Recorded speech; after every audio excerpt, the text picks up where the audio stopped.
All right. Welcome everybody to a new episode, episode 4 of Roll20. What's up? Everybody, hype it up, hype it up. What's up? That was terrible. Thank you. Wow. No, I'm kidding. I love you.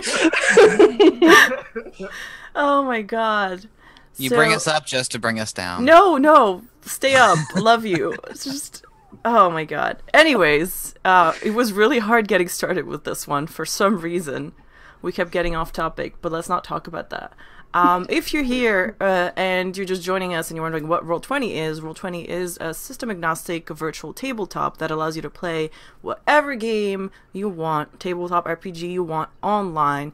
We have some other deck-based stuff too, but we hope you know what it is and you're here because you do play or want to play or are interested.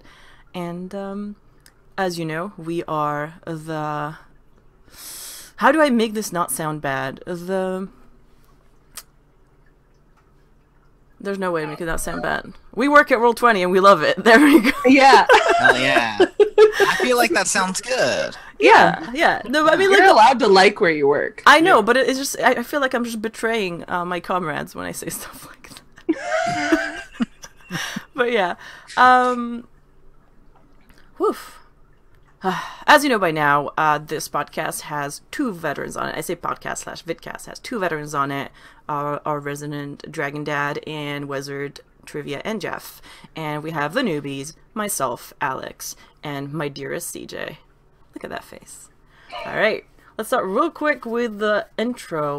Let's start with you, CeeJay. Hi, my name is CeeJay. I'm the social content manager here at Roll20. I try to be funny on Twitter. It doesn't always work, but you succeed. As the person who vets the tweets, you succeed. No undermining yourself, CeeJay. Yeah. That's my whole shtick. All right. Don't look sorry about it. No, this is my endeared face. Okay. Speaking of endearing, Jeff. Whoa. I thought we were going to trivia. I didn't mean to laugh at that. Yeah, I'm Jeff. I'm a developer at Roll20, and I hop onto these shenanigans because they're awesome. And you know who else is awesome? Trivia. Hello, I'm Trivia. I am production coordinator at Roll20, bringing you the finest in converted marketplace content of our licensed partners. Hey, if you don't have time to do all the prep work that you need to do, you know what? Trivia has got you. And also, Roll20, please subscribe. And all right. Literally, modules save you like 40 to 50 hours of campaign prep. So it is true. I feel like we've plugged our products. I feel like we're good. Awesome. We'll plug them again later. You know what? Because we need to. We have to, or else we get canceled. No, that's not true. that's not true.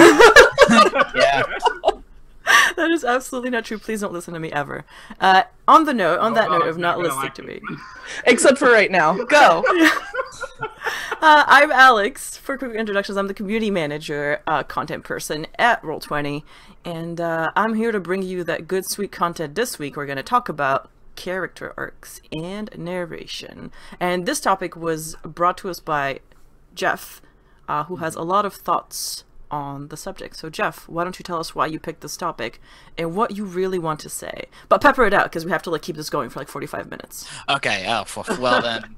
Alright, so I believe deeply that character arcs are one of the best ways you can really enjoy yourself in an RPG. Okay. Go on. And the problem I find with a lot of RPGs is that they don't provide any mechanics, or they don't provide good mechanics to have character arcs and weave them into the stories that you want to tell. Now, when you say character arcs, are you talking about NPCs made by the game master, or are you talking about the growth of your playable character? I think we can consider both, but primarily player characters. Because the player characters, you know, they're the heroes, they're the protagonists of your show, you know, of your movie that you're collaboratively making together. And you want them to evolve. At least I feel that you usually want them to evolve with the game over the course of the game in order to accomplish their goals in the greater context of the story. Okay. So there's a lot of different ways that you can do that. You can encourage like as a GM. There's ways as a player to do it. So that's kind of what I wanted to talk about today, is different ways to do that. All right. I'm a bit interested in this as well, as someone who's GMing for the very first time next Tuesday. We can't wait to drill you all about that in our next episode, to be honest. I'm just going to sit here and be like, tell us everything. Yeah. There you go. I'm interested in that because I know we all had a game that we were playing that that unfortunately we can't do anymore. I miss you guys. I'm probably going to put it back on, to be honest, but I was so overwhelmed last week that I just kind of went on a maelstrom of like, I can't deal with anything right now. But yeah, we'll reschedule. Yeah, we'll reschedule. But yeah, I had a whole character arc planned without really knowing how that all worked, because I'm so new to everything. Oh my god, that's true. You had a change of heart after getting your face mauled by rats. Mm-hmm. If I remember correctly. That's what was gonna happen. I was really stoked about all of this development. Now we really have to reschedule. We do. But, yeah, I'm interested in that, especially because as someone who's trying to get better as a player and trying to jump headfirst into GMing, how to work on trying to build a symbiotic relationship between the players and the GM. Like, how much do you talk with your players prior to crafting your actual game, like in terms of what they want to do, the kind of characters they're creating and stuff like that? Because I feel like if there's little to no communication, like there has been for my players that just fly by the seat of your pants. Yeah, I feel like everyone's not getting the most out of the game that they could be getting. So I'd be curious to know. That is an interesting thing, because it is a collaborative effort, as Jeff was saying. So how do you what's the compromise between like where the game master wants the game to go and how they see the characters evolving, and at the same time it's your character, so how you see your character evolving, and how do you like make that flow seamlessly and just everyone has a good time? I guess communication is something that you're always preaching, Trivia, so why don't you give us your take on it? Well, yeah, so my thought would also be, how long is the game going for? Like, if you're doing a one-shot, you're probably not going to get enough time for like a good character arc, like a good meaty character arc. It'll probably just be like a snapshot into that character's experience, versus if you're going to be playing with the same game group in the same campaign for 2 years. That's average. Like, if you get a game group that sticks together, like a year or two for a module / campaign is super common, and standard. Some people have played together for 20 years or whatever. So I mean, hopefully not the same campaign for 20 years though. No. So there's one of my friends actually has like you thought. Started when they were 12 or 13 or something like that, and so all of their like super overpowered ridiculous characters became like gods in the universe that they built for over a decade. Like, they're like all of their power fantasy teen. Yeah, but I'm remembering the characters I created when I was 12, and I don't want to freaking roleplay those fuckers for... Well, no, that's why they made them, like, legendary heroes and like... They evolved over time. They went into the mythos instead of being things that you still interact with. You're an artist. Like, my characters when I was 12 were based on, like, the eyes from No Fear, but then I drew a character around it with, like, a snapback and cargo pants. No, I'm sorry. I was firmly in Vampire Cat Girl in my teens, so they're still good. So yeah, no, that's still chic today. So Yeah, that yeah. would be valid. Yeah. Hey, No Fear Eyes are also I've couldn't never get through heard that of one. But yeah, so CJ, how long is the game that you're running?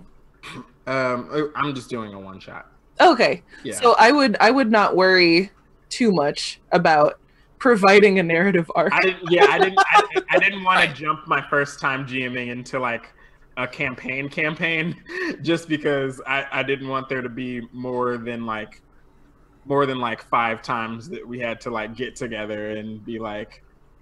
So but what tell did us we how do you last really feel time? about your players, though. I don't want to see these people more than 5 times. It does. No, it's not like that at all. It does help to do like to plan a shorter game ahead of time before you commit to something longer, so that you know you'll mesh. I think that the narrative arcs for characters are really fun though, and like when they're done in these longer campaigns, yeah, they can't really be done in shorter campaigns, but when they're done in these longer campaigns, they can have a really big payoff. And the kinds of arcs I'm talking about are ones that are like not where like, oh, you know, someone has a flaw and they overcome it and that's it. I'm talking about ones that really actually impact the story. How so? Like, so I'll give you an example from a movie. It's a kind of a classic example of a character arc. Like, a character arc really has to have, you know, a build up and then like a climax and a resolution, right? So, you know, like Luke Skywalker is like, he doesn't really believe in the Force. This is like spoilers for Star Wars: A New Hope. If anyone has ever, if you haven't seen that, It's 30 years old, Jeffrey. That's the fourth one. But yeah, so he doesn't really believe in the Force, but you know, then he's going down the Death Star trench and he turns off his targeting computer and he trusts this religion that he doesn't believe in really, but it turns out to work out pretty well for him, and he wrecks the Death Star. And you know, that's a defining moment for Luke, and it also totally defines the overarching story of Star Wars, because the Death Star got blown up. That's Christian propaganda. Gotcha. Okay, well that's another thing. So if you believe real hard, you can blow up planets. yeah, obviously that's ridiculous, but That sounds more Xenu to me. For the All record. right. Okay. Yeah. I feel like I have to like be like, CJ's dipping.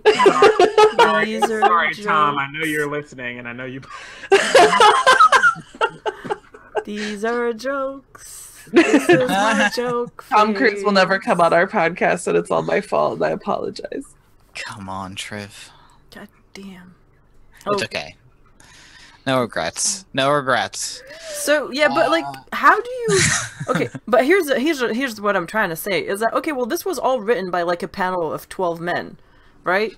But sure. like, there was no like nobody asked Luke what he wanted. Like nobody was like, all right, Luke, what do you do? You know? And Luke was like, well, heck, all your character development that you want to give me, I'm gonna go marry Leia. And then everyone, because he didn't know at that point, everyone on the writing board was like. Well, so this is part of you know a GM that cares a lot about this narrative structure is kind of looking forward to that and like leaving those moments open, right? So like if the module says, or you know the book or whatever you're using is like you have to like everyone kills these characters, right? And let's say your group doesn't, you got to let that happen, or vice versa, like. You know, if they go slaughter the whole town or whatever, maybe there was something really good in there, and now that good thing can't happen, and that changes the course of everything. Yeah, So- and what you ideally try and do is you try and make those decisions based off of the character's like flaws or motivations or ideals. So you're really big proponents of write your entire character's story beforehand, because I've seen it go both sides. I've seen people like argue that don't bother writing an entire background story for your character. Once you play it, you will feel it, and then you'll know where to go with it.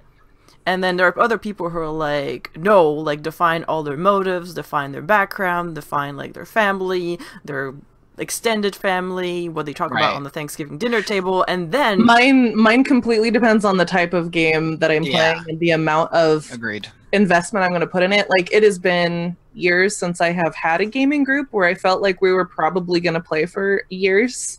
So now I go with the short and sweet version. Mhm. And then if it feels like, you know, I should, like, if it feels like I'm in a group where, okay, this is going to stick together for a while, I'll go back and do it then, and then I can start using it more. So like I let the character kind of exist for a little while, and then I'll go flesh out the backstory if it feels worth my time. That kind of feels like what you were doing in our game. Absolutely. Well, I based it on a Planescape archetype, and then was gonna see how far it went. And I figured not very, so not to the fault of anyone, but just because, you know, we knew we were playing a quick. It's like different games give different systems for like rewarding role playing or encouraging character arcs, and some are better than others. Like D&D 5e has like inspiration, which is pretty. It's pretty wishy-washy because it's totally up to the DM, and it doesn't really provide for large story arcs. I've found it maybe in a single session you can have like a flaw. You can hit a character's flaw and have some feel moments, but they don't really impact a larger story. So I think D&D isn't as good, whereas like a game like the Burning Wheel, and you know we talked about this in a previous episode, but a game like the Burning Wheel is designed to have like narrative arcs. Yeah, it leans all the way into that. Mm-hmm. Yeah, and so I think that like if you want to play D&D, but you also want to have character arcs, you could borrow pieces from games like the Burning Wheel, like the belief system that they have, and then tie that into your D&D characters, and then reward characters in some way for acting on those beliefs, like either bonus XP or in D&D there's a sort of charm system that's in the DMG that might be interesting to play with in this way, that gives like temporary bonuses, stuff like that. So there's my thank you thought. yeah Good the charms are neat. Yeah, and I like, in terms of having a really big fleshed out backstory or just like here's the baseline, pop. I actually think you can do this either way. I think you can pull on these narrative tugs and lines, whether or not there's a big paragraph of text or just a slot in each box for like traits. But also, how much is there for the GM to play with? Like, for example, let's say Triv has a character, and they have crafted this character to be, like, a little bit loose, and then I decide, as a GM, to be like, and here's Aisha, your long-lost sister. Yeah. Da-da-da! Like, is that a thing? Can you just do that? Or do you have to talk to your player first? Or I have definitely done it before. And I think it depends. I think you grow to learn whether people are okay with that, or like what kind of agency you want to have over their characters and their families. But I generally tend to find that like if someone has made a character with this sort of open-ended, empty backstory, like it's almost an invitation to provide. Yeah, they want you to do it. Yeah. Well, or you just say before the game, right? Like, hey, do you mind if if you run into a strange relationship? You can say it something like that, and but then if you're they're spoiling it, you can't just like spring Aisha back on them, like just like well, bam! you kind of don't want to spring. In my opinion, right? Like depends on your game group, whatever. But in my opinion, springing something like that, if it was a long lost sister, it's not like a friend from school or the neighborhood bully or something like that. Like you're saying, this is a family connection, or like an ex-boyfriend or something like that. I like would your mother who you thought was dead. Yeah, I would check a little bit, unless in the person's backstory they're like, mother died of mysterious causes or whatever, like then Then it's popping like- out the mom, It's like boom. yeah, you could totally surprise that. them with that because they already put it in there. Like, Yeah. It's like, why'd you mention your mom then? yeah. Right, exactly. Like, So what are you those doing? And those are invitations for players. So for players, like if you want to have cool character arcs, like leave those open-ended things. I think I even talked about this in another episode about having like knives, and they don't necessarily have to be bad knives, but like have those open-ended things for the GM to say, "All right, here's this thing." Yeah, I I've remember filled it you for saying you." that in an episode. Have like a wife or a mother to die or something. Yeah. You said something like that. I mean, was like, maybe yeah. don't fridge a woman, but you know. Yeah. Yeah, like Let's not fridge women, a father. please. Yeah. You can fridge your father, you can fridge your brother. son. It doesn't. Don't fridge anyone. And everything in Don't between. fridge it. Uh, Orcs might have killed your entire family. That is so charged. What you said just. Oh there. no, that is a stereotype. Oh, that's okay. That's a D&D thing. Oh, okay. Because I was like, why orcs though? Yeah, no, that's so with rangers you have to choose a favored enemy, and so it's usually like Yeah. X killed my whole family. Can it be like myself? I mean, like That's- beholders. I mean, that starts. Can you be real deep like that? Can your character listen to Linkin Park? Can yourself be your favorite enemy? I don't know how that would. I don't think you can. Can you choose humanoids? You can choose humanoids, and you get to choose Yeah. two. So you could be like a self-hating human, and also not like halflings. You could Jeez. Okay, no. Let's forget about that background trait. It sucks. This is becoming much, No. much worse than it began. Yeah, there's Um, one thing I had to say though. Well, to ask rather, and Sure. this is for all three of you. So here's the thing: when you're GMing, you at least have two players with you. I imagine. I mean, some people on our forums have claimed that you can play with yourself, and more. There's some power single player to you. games. Yeah, I don't Yeah. understand how that works, but I'm curious. But I imagine they're that. fun. They're interesting, but they're like it's like choose your own adventure novels. Yes. Oh, okay, that's a good way of phrasing it. But yeah, so you ideally have two more people or three or however many. Yeah. So each character will go through their arc separately. And that's an issue I have with like how do you time it so that everyone hits their beats correctly? That's Because a if you Great like question. That definitely it takes some nuance. And it takes some work on the GM's part, like to really do it well. I think, especially in D&D, other games give you mechanisms to do this, which is why I recommend borrowing. From But it's not even a mechanism issue. It's more of a like, do you give everyone like a thing to do in every game that you play? Because I've heard people say everyone has to have at the table has to have something, has to have a moment, if that's what they're into. Or do you like center like I've played in games where the GM just was like very upfront of like this episode is going to be about this character.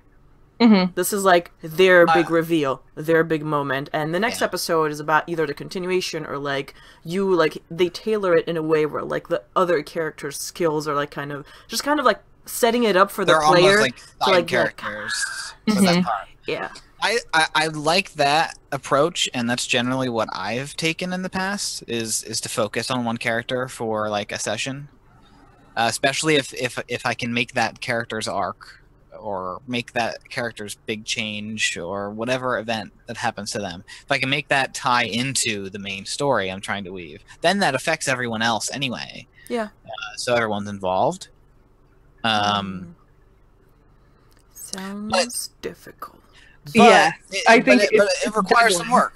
It Yeah. requires some work, and it also depends on like the style of players you're playing with, because you could definitely have the other type that you were talking about, where you want to involve everyone, have every player have an impactful beat that session. So I usually run modules instead of homebrew campaigns, and while I'm reading through and kind of like prepping for the next section, I try to make a mental note of, depending on my party, who might do well in which part. Okay. And then like I Ooh. try to like like give gentle nudging or, you know, ask for a perception check or whatever from a certain person to kind of steer them towards that. And that's how I handle it. Do you have any examples of what you call gentle nudging? Yeah, so like we were trying to remember.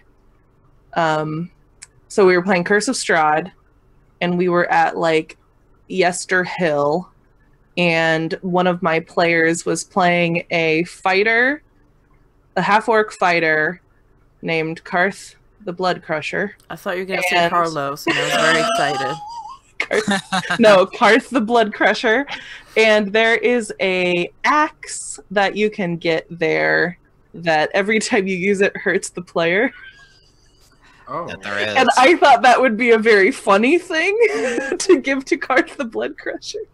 So, you know, they finish the big encounter and they're down in the tree or whatever. And I'm like, there's an axe in the tree, you know, while I'm describing it. And he's like, tell me more about the axe. And I'm like, that's all I had to do. I just had to say there was a weapon because I knew. That's right. Blood Crusher. Or for some characters, like sometimes I've given characters prophetic dreams. Ooh, you can do that? You can just be like, you start dreaming? So yeah, at the beginning, this is how I set up my games, or how I set up Curse of Strahd in particular. We had one session where everyone went over their characters. We did the card thing that I talked about. Background cards is an item you can pick up. It's a physical product, or you can download a PDF. It is not currently on Roll20.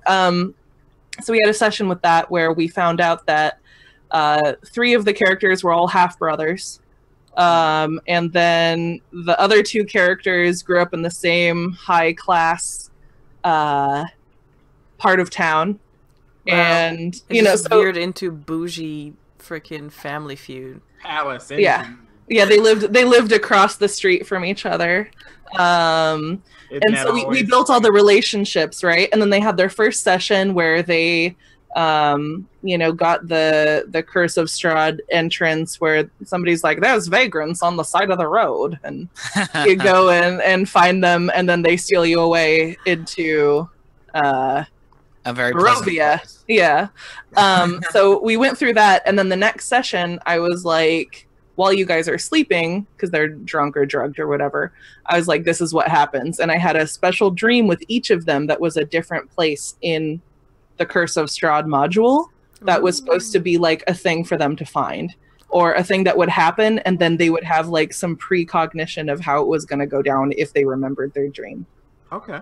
That's such a good way to plant the seed in their heads. Be like, this is all you get to do. Yeah, so then you know, one of them, their dream was a dinner with Strahd where like all the food turned to like dust or whatever. And so then the first time they see Strahd, I'm like, you recognize that guy? He's the guy from your dream. And he was like, oh shit, that's the bad guy. Like, so dust food. Yeah, or you know, in Argynvost Holt, one of the characters recognized that there was a silver dragon there, just stuff like that. So only minor spoilers there for Curse of Strahd. It's okay, I didn't understand any of that. Hey, figure out how to get the silver dragon. That's all I gotta say. When you said, like... Quick question. Yeah. About sort of focusing in back on character arcs. Say you have one of your players, one of your PCs, who decides to become evil. How would you handle that? Just had that. Really? I feel like generally people don't decide to become evil. They will kind of like lay the thing, and then like there's a particular denouement. No, sometimes they just want to mix it up. Really? Suddenly I'm a dick? Really? That's or they touch a cursed item or something like that. That's pretty much what happened here. Although you could argue that the evil was already there. So I'll share the little anecdote now that you've brought it up, because this is cool. I had a character that wanted the Ring of Winter. Oh no! Into Annihilation. Uh-oh. And the party was traveling with the person who has the Ring of Winter. I don't want to spoil it too much, but essentially this character got a hold of the Ring of Winter and was planning to use it for not really very good purposes. They did want to accomplish the goal of the module, which is to like solve the problems, solve the death curse, right? But they had sort of other ulterior motives. But they also failed the save that the Ring of Winter imposes on you. So they kind of, that character like immediately started attacking everyone. Well, rip. So there are reasons why the Ring of Winter is a hotly debated item. It's very, very powerful in more ways than one. It's basically like the One Ring, but colder. But with snow. Yeah. I thought so. I would just like to sound like old Lord of the Rings. Yeah. So he started attacking everybody, and then so he started attacking everyone, and just roll with it. That's what I do. I mean, there's nothing else you can do. I think, and as long as you have a group that's like okay with things like meaningful player deaths or like arcs that end but too soon, then that's fine too, because that ended up being pretty cool. The party managed to defeat the guy who stole the ring, and take him down. And then they all had some feelings. And they all had some feelings, and they resolved to let the original bearer hold on to it. Yeah. Because they are the one who can handle it. Yeah. They could the precious, the chili precious. That's right. Yeah. So like dealing with character arcs can also be in a less serious game too. Like I realized pretty early on that all of my players were using Curse of Strahd as a sort of way to get over the sadness of 2017. Like, so everyone wanted like we definitely win and beat evil power fantasy. We definitely win. Yeah. Like, and evil is defeated. Like, they wanted that out of the game. And so, like, I ended up scaling back some of the difficulty. And letting them get pretty overpowered before they made it to the castle, which, depending on how you feel about Ravenloft, may not have been my best choice because they sort of stomped Strahd. But, I let them... is pretty weak. Yeah, I let them get into the Amber Temple, and in the Amber Temple... Get some bonuses. You can get some bonuses in some interesting ways. At a cost. Yes, and 3 of the 6 players went whole ham into every choice that you could possibly make, and 3 of the other ones just looked on in dismay going, no, thank you. And then, like, afterwards tried to traipse back to the castle with the 3 monsters that everyone had become. Right. Was very funny. 3 very powerful monsters. And at the end of the campaign also, they killed Strahd, blah blah blah. Spoilers. I mean, that Ravenloft it might not happen every time. It's true. And also Ravenloft came out in like the 70s, so if we want to talk about how we could spoil Star Wars. It's new to me. That's all that matters. Oh my god.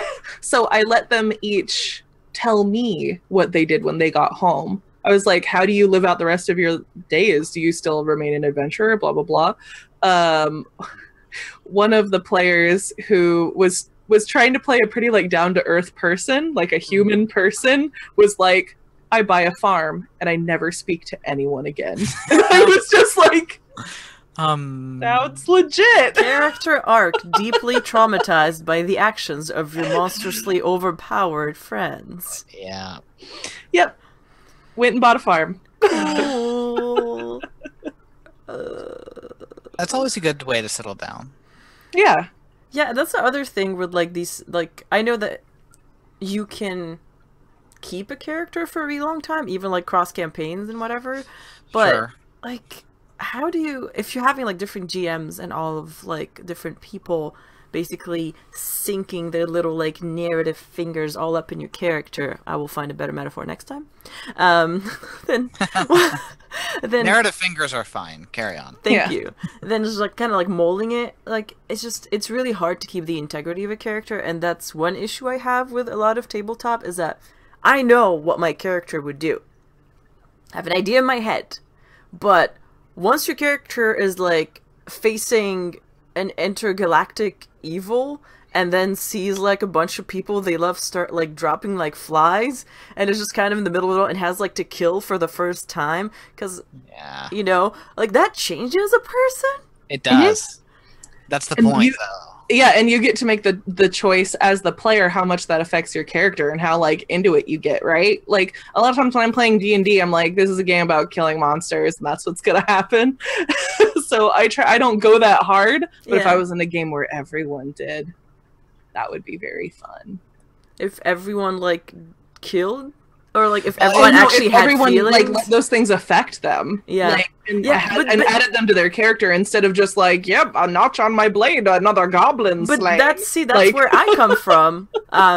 Rest in pieces, that one kobold. It's just like that's where I come from. Like for me, killing a thing is a huge deal. So I guess like my first time DMing D&D 5e, I was just kind of like I brought all my, because it was my first D&D game, so I brought all my baggage from all the other character development heavy like games that I played, where I'm just like, oh, and now we're all gonna sit and reflect on this horrible murder that we had to do because we had no other choice. Goddammit, we had no other choice. One single kobold was running away, and then you encountered your first murder hobo, Alex. Yeah, so that's the separate issue. That's like, there was no reason to kill that kobold, and honestly, we should have all felt much worse for it. Nobody, like, apart from Rusek, who feels bad and guilty about everything because he's very devout, I think. Yes, he is. It's what that Lathander does to you. Yeah, it's like Lathander would not be happy with that. Like that, yeah. But I don't know. It was just kind of like that's how I like. After that, I had to change the entire perspective I had on the game, where I was like, oh, we're all gonna be cool about it. And it was revenge by rats. Oh, I guess we just kill shit. Yeah, that's what I figured. Your party too, like that's what I figured. If you're a very like emotional DM, like you want people to have narrative and blah blah blah, and then you run into a bunch of murder hobos, you're like, well, who changes in this relationship? Yeah, like either one of us has got to recalibrate, or all four of you have to recalibrate. Yeah. And sometimes people take that as a challenge, right? Like, I will make these people care about these characters. Hell yeah. Which is fun, but hard to do with a module. Modules are really specifically set up as, like, kill dungeon, get treasure, advance. Like... That's how D&D has always been historically, and so that's how that's the trend that it's taking still. Which is totally cool. Like, and that's its own niche, but but yeah, I would say if you want people to care about things. I mean, I tried. I thought making it sick and wobbling and like that just makes it weak, Alex. Lick CeeJay's feet creepy. And that's creepy. That's creepy. It's a kobold. You're dragonborn. I don't know what to tell you. Just licking your feet. Unsanitary. You don't know where my dragonborn ass feet been. The kobold's too dumb to know. He just worships. Hey, let's not stereotype all kobolds right here. Katurlamak. Yeah, you're right. I'm sorry. Gosh darn it, Jeff. Gesundheit trivia. There's a kobold in a homebrew campaign I'm in that is absolutely amazing, and I love her. And Can I tell you?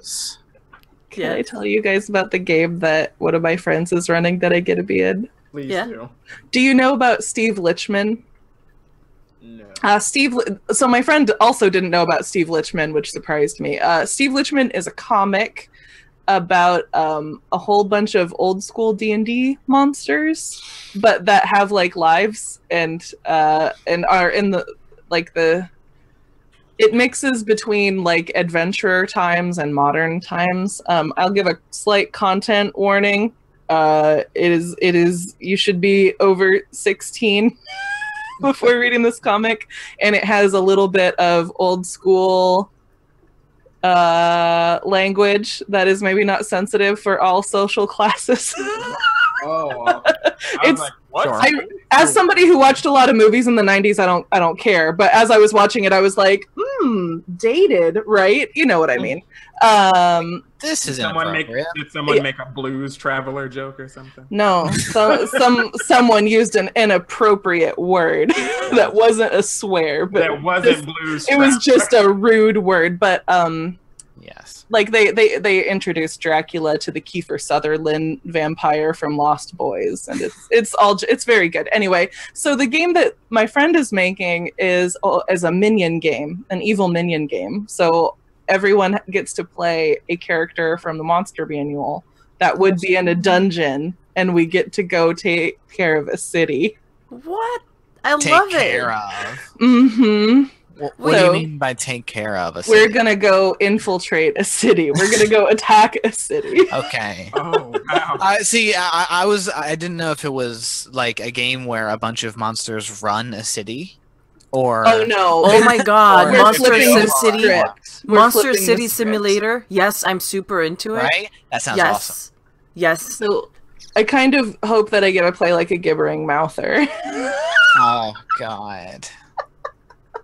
I hate those things. They're disgusting and horrible. Or I also said an intellect devourer, and he was like, "Let me go check that out." And he was like, "How do they telepathically eat brains and then jump into someone else's head?" And I'm like, "That's for you to decide. Do I get to play an intellect devourer?"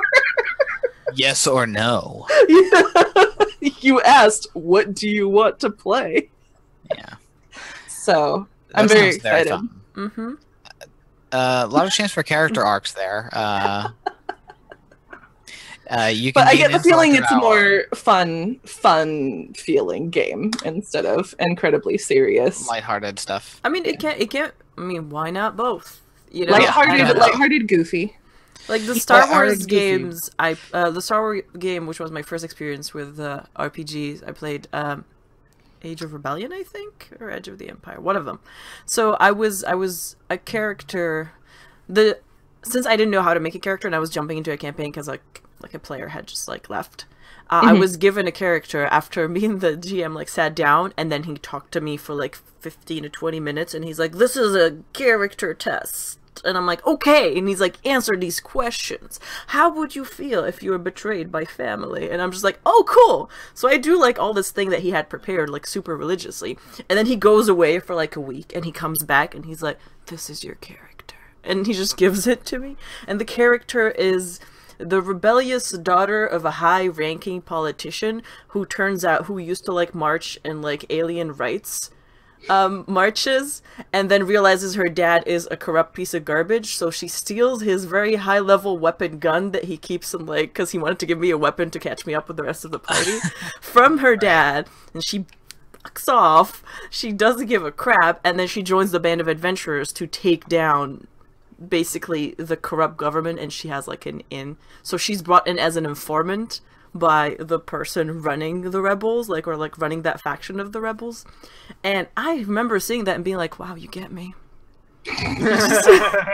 You don't You like, understand me. yeah, like he got me to my essence, or I'm really freaking simple. And like I had a lot of fun for that character, and I wanted to like address that in the fact that a lot of people think that if you use a pre-generated character, or if you take like a monster of the Monster Manual, or like you just take something that's already made, or like that the bare bones are there for you, then it's less fun, and it's less yours. But honestly, it's so good to not have to like flip through all these stats and just be like, "I don't know if she has dexterity, like if she was trained in the Force," or And in games like in complex games like that, or like in games like, oh my god, Shadowrun, like you do not want to make a character the first time you play that game, because you will be there for like 2 days straight trying to do it. that You doesn't want seem so those- bad. You want those pre-gens. You want those regens, but you can still make fun out of it. So, I mean, I feel for me, like, the thing I care the most about, and, like, as a player, is I'm very specific about how I want my character to look. So I will draw it, or like I'll commission an artist or whatever. But after that, like the way they fit into the story, especially if I'm coming into a pre-made story with a party that's been there for a while, I'm not gonna freaking know. I'm not gonna show up and be like, well, my tiefling actually knew you all along. And it's like, no, you don't know crap, tiefling. Sit in the corner. let the DM tell you what to do. You know, and it's not necessarily a bad thing. Sometimes the character arc is initially out of your hands, but then you just kind of like grow into each other, and then it becomes like, sometimes you can see where the character is going from the description being given to you, or like the cards that you were talking about, Triv, where like you get to make a background out of these like random cards. And it's a bit of a challenge, but it's nice to just be able to take someone else's creation and just kind of see where you fit and where you're different, and where you can kind of like make it more like you, or completely not like you, depending on how you want to progress the story. Yeah. I'm really impressed at how more games seem to be offering that quick build or starter build. Like Pathfinder, they have starting archetypes for every class from like 1, 4, 7, 10. Like they have like the here, all done, just for you. In 5th Ed Dungeons and Dragons, they have a quick build where they're like, these are the stats you should put everything in, go, like all done. And that makes it so much less daunting for new characters that aren't like, ooh, time to min-max. It gives you the room for people who care less about the stats and care more about the story to create, you know, interesting traits, motivations, and bonds and ideals. And stuff like that. It really allows you to focus more on character arc versus like leveling up. And, like, do I choose leather armor or studded leather armor? Studded leather every time. Goth. Sorry. Sometimes you don't have even gold. It's an extra 10 gold, Alex. Steal it, goth. Yeah. Beg the GM for 10 extra gold. I mean, if it was me, if you justified it with, I want to go full goth, I'd be like, here's your 10, here's your 10 gold pieces. Go make me proud. You can have leather armor with aesthetic studs that do nothing to increase the AC. That's, That's I would give compromise. that to you. That's I would fine. give that to you. Yeah. I would also give you randomly colored hair. That I don't know actually if that's a thing in like any of the systems where like, can you just go? It was in 2nd edition. You can find a table for anything. I wonder if Wild Magic does that. Wild Magic does have a hair change. What's the stat on purple hair? I don't know it offhand. Kicked out of most level 1 towns. Wow, that's From experience. Well, that's good for my character arc where I become really bitter and I come back like when I get really big and powerful and monstrous and to still that have town. purple hair. And still have purple hair. And then like alligator. just kind of like just walk into the town and be like, all right, you want to try to kick me out now? And Go so, ahead. Go ahead. Oh yeah, you know, let's talk about or should we save this for the future? How to play with a game system for fun. Maybe that should be a whole nother topic. I think it should. I mean, there is no future, only today, as you know, trivia. But yeah, we could probably say. I'm gonna very quietly type it in my microphone. Oh my god. Um, We're all gonna awkwardly watch you as you attempt to type. I'm like hunt and pecking very quietly because I have a mechanical keyboard. Oh my god. Can you hear it? Yes. No. I'm just ever messing so with you. slightly. I'm just messing. Well, If Jeff can everyone hear else it stops. because Jeff has like a thing for mechanical keyboards. If He's I remember like, correctly. yes, the Logitech Indeed. E100. It's the one with the Cherry custom MX lever. Browns are really hitting me. Oh my It's god. like music to the ears. It truly is. CeeJay, That's tell us what you're spacebar. gonna do with your players in your upcoming game now that you have all the character arcs in your mind. Oh, I don't have arcs in my mind. Literally, CeeJay, immediately on the spot. How No. do you? No, we like we're. I have one person who's played IRL games, nothing on Roll20 before, and one person who's played only Roll20 games. as my 2 players. That should make a difference. Oh well, just to give you some background, and really we're all learning together. So I said that I sent them a few materials beforehand, but literally we're gonna spend Sunday just at a coffee shop talking it over, and then Tuesday jump into it. That's so I'm perfect. excited. That's perfect because it gives you the communication time to chat about the characters, and then you jump right in on Tuesday. It's awesome. Awesome. I'm excited to grill you about it. I'm excited to tell you guys about it because I won't be bright eyes anymore. I'll be slightly dimmer eyes. Grizzled veteran, CeeJay. Hey Jeff, do you want to talk about your favorite character arc? I want to hear about it. Like my favorite character arc, like that I've played. Mm-hmm. Okay. Yeah. So I have a character. Actually, it would be my most recent character, Ezrin, who he's an elf, a high elf. So like super like he.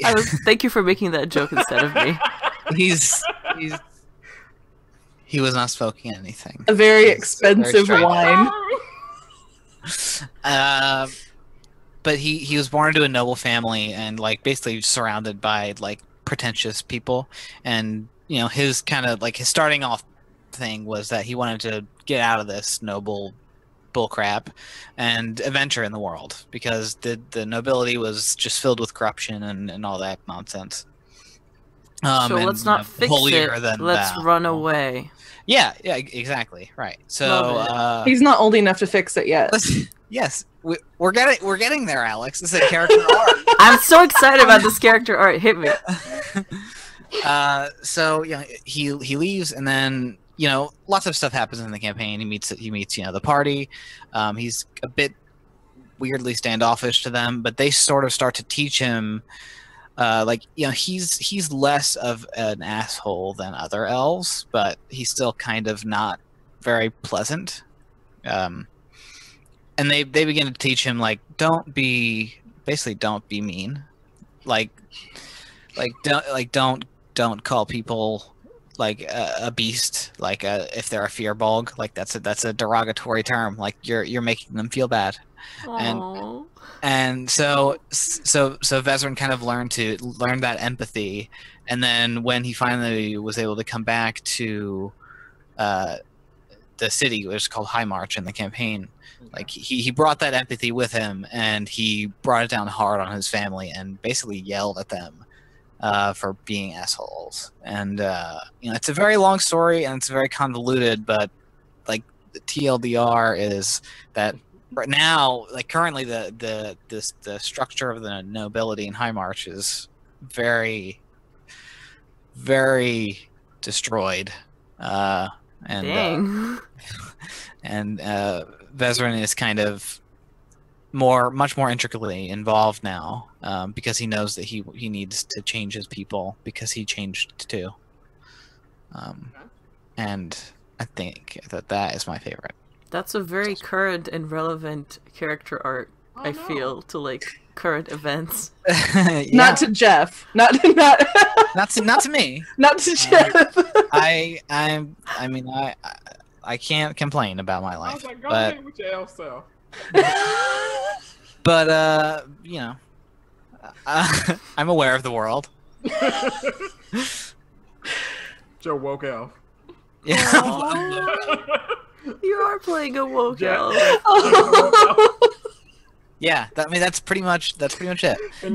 Jeff, you ruined Thanksgiving, but now you're fixing your city. Okay. I like it. I guess. I mean, not you, but the Vezrin. I'm just kind of wondering how the rest of your party like dealt with your bullcrap as you were going through the transformation of don't call people beasts. Right? Yeah. No, they were right assholes to him, and he totally deserved it. You know, they kind of put up with it because he was helping them. Because you know he's a wizard and he's strong or whatever. you know, it's a party, and he's generally good aligned, but he's just like socially bad because he grew up in this environment. He was culturally stilted in that way. So Did you say yeah, he learned to check his privilege?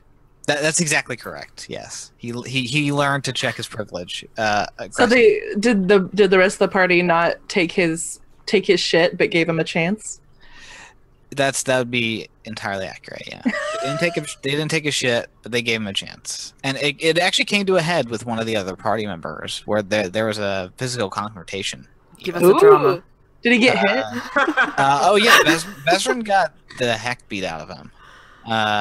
Spill that heckin' tea. Yeah. And you know, he woke up, and I mean, this is towards the end, and he actually made a very heartfelt apology for all the times that he was being a privileged asshole, basically. Oh. So yeah, that's my favorite character arc, and it's hard to pull off, but when you do, The personal it's really redemption? satisfying. The personal redemption type arc. Yeah, I feel like I would gravitate more towards. I feel. Oh crap! I just realized all my characters have gravitated towards one thing, and I wasn't ready for that epiphany. All my characters so far. No, but like it hurts because I was like, haha, I wonder if I'm like, I think I've had 4 characters so far, and all of them have been looking for their parents' approval. Ah. So you have a little note to take to therapy. Oh my god. What the heck? When one of Roll20, what's up? Learn, laugh, love. About yourself and others. Eat, pray, live out loud. Yeah. Oh my god. Jeff, yours is really good. Now I feel less good about mine that I wanted to tell. Tell us. Mine has been. You brought this upon yourself, Trivia. I did. Trivia, go. I was being generous and was like, "You go first." Oh wow, you were trying to one up it, and now what? No, I wasn't trying to one up it. I thought we'd have same Z's. I'm sorry. No, it's okay. Mine was. I mean, this was good, over 10 years ago, so mine will be a shorter story because I remember less of it. So not woke. Yeah. Well, okay, so 90s woke. I want. That is the Thousands worst woke. kind of That's woke. not a thing. It's not. A thing. Yeah. I was like 20, so we were making it was a higher level character. I had a really bad string of characters dying very quickly. I would either try to be heroic and die, because this was 3.5, or I would be in the back and die. So eventually I was like, I'm gonna make a really badass character, and so her name was Titania Frost Flash. Heck yeah. Oh my god, that's awesome. Reminds me of that wow. character. And so she was the story was that she was once an epic level barbarian with an intelligent sword named Frost Flash. And but we were like 8th level or something like that. So the story was that she had been trapped in this temple, just being eaten slowly by wights for years. Oh. Wait, what the hell? What is she being good eaten by? Whites are an undead that suck level. Oh. It is W-I-G-H. it is spelled differently than Yeah, can you? than the color one. Okay, Did you see? that was. Did you see? Alex and I had a Yeah. Can I sleep? Can I be asleep this time? It's so Oh good my because, god. like, I knew immediately what you were talking about, but obviously y'all didn't. Yeah, you Me tell and Jeff. someone. No. You tell someone my character was asleep and being eaten by whites. You get it. Like, please spell that immediately, because the image in my head was It terrifying. is W-I-G-S. W-I-G-H-T. Thank you. Mm-hmm. You They're know, undead monsters. you know, in Lord of the Rings when they're the scary ghost guys that are like, Yes. "Whoa." Yeah, they're like that but fly. not needing a dragon thing. Oh, great. Okay, thank you for that. Please Oh my go God. on. She was being eaten by whites. So that drained her strength. And they took levels. Like, they would eat your XP. Yeah. So she was a level 8 character by the time the party stumbled across her. And so she goes to find her sword, Frost Flash. Of course. Who has had all of its intelligence sucked out and is now dead. And it was her, like, best pal that went through her with all of her epic journey. It was still like a like +2 magic sword or something cool like that, but like that's super sad. So her body was dead. And she would like try to do stuff and couldn't do it because like she was now just a normal. This is tragic. Person, yeah, and eventually got really sad for me because I stopped having fun playing this character that was just really depressed. Oh no! And so there was a part where like the temple or whatever that they found her in was collapsing, and it was one of those like, oh, you have to run to get out of the temple in time, and there's like monsters and reflex checks to not get hit by rubble and blah blah blah. And she like found, I was like, she found some of the like remaining load-bearing pillars and was like using all of her strength to hold them up so the rest of the party could go. And the DM's like, the temple collapses. And I was like, that's fine. And that's how she died. Oh my god. Oh my god. I need a moment. She was like, it was like, is everyone else safe? And he's like, yep. And I'm like, done. Nonchalant way to say, and that's how she died. Yep. Oh my god, never forget Titania. Titania Frostflash lives on as my Guild Wars 2 character. Sweet. Yeah, so if you ever want to have me in a feelings game, I'm ready. Oh my god. I do want to, like, now I'm going to be like, okay, now we're rescheduling, and also, we're going to have a really emotional moment. So first things first, the barbarian's getting, like, muzzled. Good plan. I'll take care of it. Rusek will hold him back. Then Donar is going to take down the sassiness by about 12%. Well, I mean, Donar doesn't have a face anymore, so good luck being sassy. And still, like, when he's annoyed, like, trip people, but it's fine. Is this literally trip like, people? With the tail. With the tail. It's a kind trip. Mm-hmm. Just when you think he's getting too nice. Man, I was gonna tell you about my character Farah trying to impress her lesbian mouse mothers, but now you can. Please. Talk about your arc. But now I'm too depressed. Yeah, that because Farah and listen. I built it up as not being as good as Jeff. It's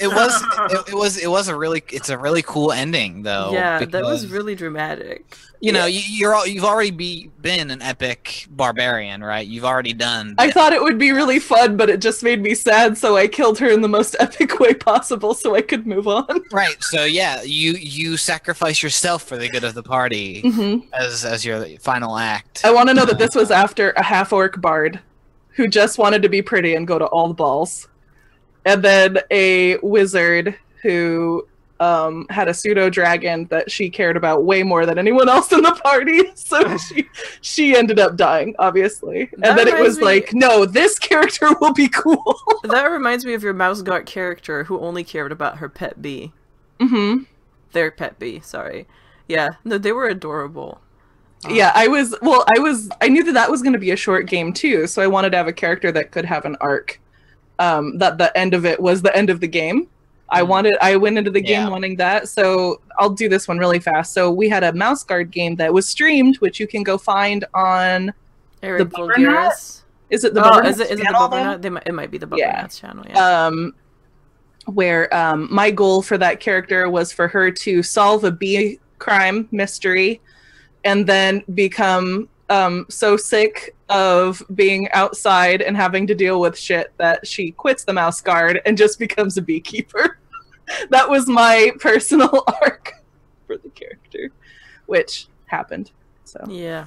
In the same, I was in the same game with them. My character, which I've moved on to a new Mouse Guard game, which I think by now we should be hosting on Roll20 as well.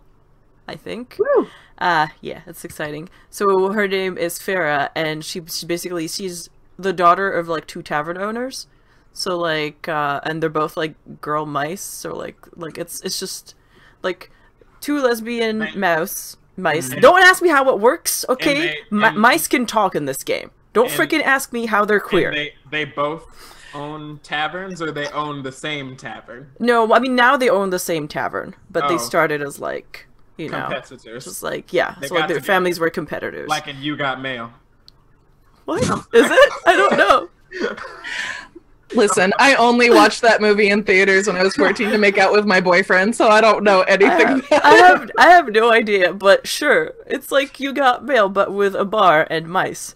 So, anyways, my character is their daughter, and they've always like kind of like tried to steer her into like becoming like the next inheritor of like this. So she's like a bartender, a mouse bartender, Jesus Christ, and she knows all this crap.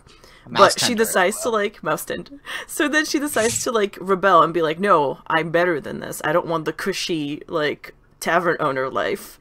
I'm gonna get out there and be in the mouse guard. And she's still a gigantic nerd though, but she makes it a point to learn how to fight, just to stick it to her parents. And then every time we go back to Shaleborough, the town where I'm from, I fail the please be proud of me, mommy and mommy check. This goes back to it. Yeah. Consistently, I've never actually, like, it's always like, and I bring the party to our tavern where they can meet my parents, and then my parents will be like, yay, welcome back. Like, here's all my accomplishments. Yeah, and then my parents every time are like, why are you so dirty? What did you do? And, like, there's even, like don't you just make some drinks? Pretty much, which is very true to my experience. Yeah, that's horrible. Sorry, mom and dad. But yeah, like my mom in game, like whenever I have a check, and even like other players would do checks when we're at the tavern of my mice parents and be like, hey, so you tell the story to Farah's mice parents, and they're like so excited and they love you and blah blah blah. And then it's my turn, and I'm like, what about me, mom and mom? The dice fail me, and my parents are like, shut up, we're listening to the other mouse, and I'm like, oh no. So that's my character. One day the dice will not fail you. I don't know. And that will be her arc. I mean, right now, the game we're playing, the arc is getting so much more epic because it's like a way bigger campaign. So I'm like, how I'm angling it now with Farah is that she's gonna go gung-ho and do something so unignorable that her parents can't that dice don't matter. Yeah, that her parents can't ignore her anymore. She's just gonna be a tank, but for her relationship with her parents.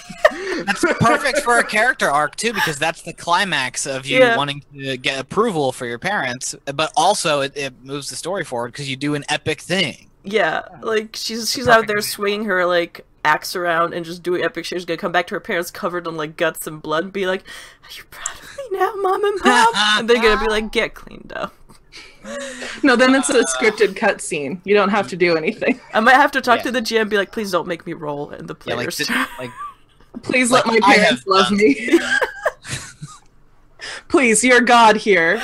Please. Make my parents love me. Please make my moms love me. Wow, too real. My parents love me, FYI. That's good to know. I think. We're always here if you ever want to talk. Oh man, it's so narration, huh? Let's talk about how you can take all of that good character arc goodness and incorporate it in your narration as a game master. So, like, in what way? I don't know. I was just reading the notes that I had, and I think we did it. I think narration. I think we've got there. I think it's just a matter of look at your characters. Talk to the players, and just pay attention to what they seem to do. Yeah. Just let it make if you want to have character arcs. Wait. Are you doing closing thoughts, Jeff? You've got to make them happen. Are you doing closing thoughts, Jeff? Are we doing closing? Let's do closing thoughts. Let's Jeff. do closing thoughts. Yeah. Did we have one more thing to talk about or no? I mean, I put in narration, but we covered we intertwined the two. While it's number 4. Did we have number 4 to look at?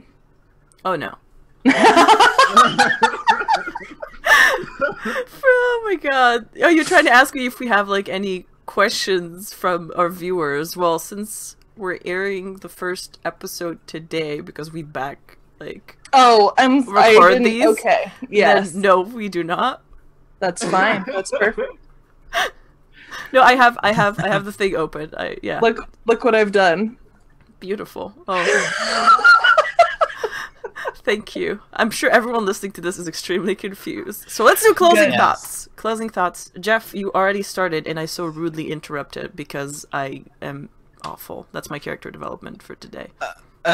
No, it's fine. I've totally lost my train of thought though. So let's start from the beginning. New thoughts, Jeff. No, just if you want to have character arcs in your game, whether you're a player or a GM, you know, we've said this before, communicate. That's number one. It's really important. But also just have motivations, have goals, and try to interweave them to the overarching story in a satisfying way that changes you and evolves your character in a not insignificant way. Make it meaningful. Yeah. That's what I think. I about love character it. arcs. Trivia. Closing thoughts, please. To go off Jeff's, absolutely communicate. Also, make sure that you have that X card if you want to have a feelings heavy game. Make sure that your personal arc does not rely on possibly hurting anyone else in the party. Unless they're cool. As a character or player, discuss that in advance. Yes. It's totally acceptable to do, you know, whatever, like have an in-game fight. Just make sure that everyone's talked in and out of game about it, so no one gets their fifis hoot. That's the technical term for it, right? In tabletop parlance, it's don't get your fifis hurt. Thank you. Also, scientists have codified that as well. Yes. Fifis. GYFFH. The fifi hoitism. I don't know.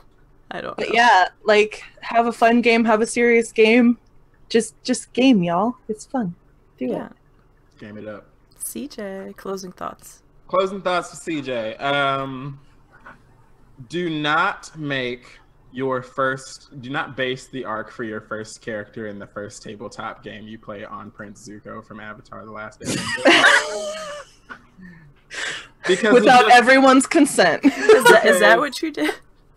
Because it just takes a lot of time, and you have to spend a lot, and you feel like you have to spend a lot of time being a dick when you really don't have to, because make sure you know how long the people you're playing with want to play. Yeah. Because you can't run the long game being a dick. You need to know how long you can meet out the dick. Yeah. Okay, but CeeJay, my question how long is, you can meet out the dick. Look I'm trying, Alex. Sorry. I was trying to make a different joke. Are you ready for it? I'm ready. CeeJay, do you mean Avatar: The Last Airbender, the show or the movie? Oh God. That's a movie? That's not a joke. That's just a bad question to ask. I was gonna make it in a good joke way, but then Alex took it with a dick joke. It's always Alex and the dick It's jokes. always Alex and the dick jokes. Can that be the title for today's episode? Alex, you and I should make a podcast. Yeah.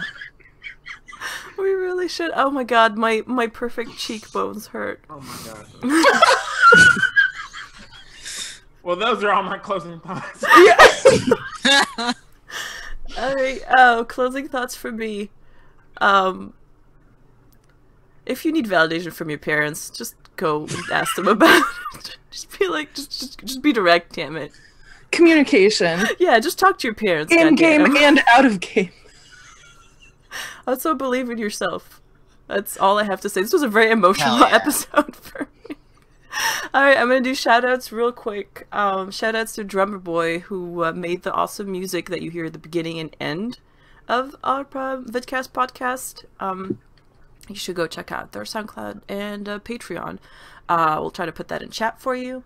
And don't forget, we didn't do it this time, as Trivia so rudely put it. I'm sorry. We're still baby new. We're brand new. We don't really have a lot of like question, comments, and stories to share with you. And we would really like to have a Q&A portion of this podcast vidcast. So please send us your stories, your comments, what you thought of the episode. Just talk to us at a podcast at roll20.net. They will go straight to me. And then I will, if you're not being rude, I will send them to the rest of the cast. If you pass the Alex filter, you probably will. You're lovely. With that being said, thank you everyone for tuning in.